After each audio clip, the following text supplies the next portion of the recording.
I want to read Psalm 82 with you. It's a really weird type of passage, guys. Listen, it's powerful. It's powerful. Listen to it with me. You ready?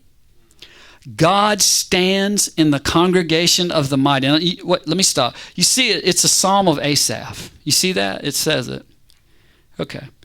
God, and this is what Asaph is saying. Now, you realize he must be a prophet of some type, right? Because he's prophesying scripture. So, this is what he's saying. God stands in the congregation of the mighty. He judges among the gods. That's plural. He judges among the gods. How long will you judge unjustly and show partiality to the wicked? This is what Asaph says. How long will you judge what? Unjustly and show partiality to the...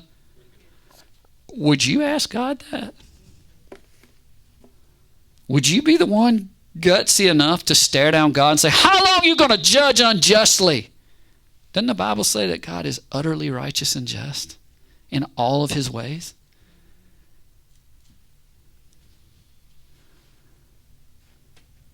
Who in the world?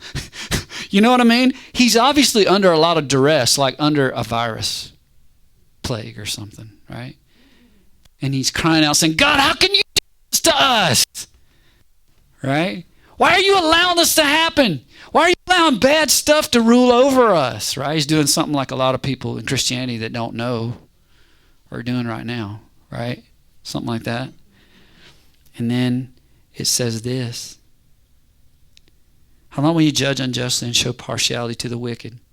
Defend the poor and the fatherless. Do justice to the afflicted and the needy. Deliver the poor and needy. Free them from the hand of the wicked. He's telling God what to do. How many of you want to step right up to that plate? Now, verse 5 is very interesting because we don't really know who's speaking here. Now, I think people would tell you they do, but I'm not sure they do. Because at some point in this verse, it flips over and God's prophesying through his mouth. Now, he asked the first part of the question certainly is Asaph, right? But look what verse 5 says. They do not know, nor do they understand. They walk about in darkness. All the foundations of the earth are unstable. See, I think that's God's reply. That's the beginning of his reply. How long will you show partiality to the wicked? Defend the poor and the fatherless. Do justice to the afflicted. Deliver the poor. And then he says, they don't know, nor do they understand. They walk about in darkness. All the foundations of the earth are unstable. Now look at the next verse from God to answer what Asaph said. I said, you are gods.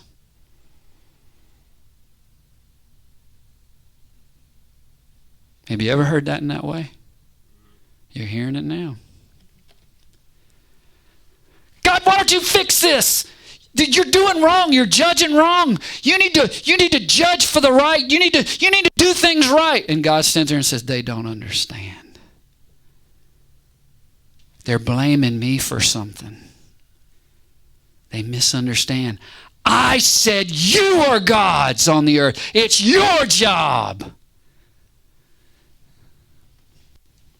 They don't understand. That's why they cry out in the way that they do. Right? Just read it for yourself. I said, you are gods, and all of you are children of the Most High. So without doubt, there's no error here. Who's he calling little gods? Children of the Most High.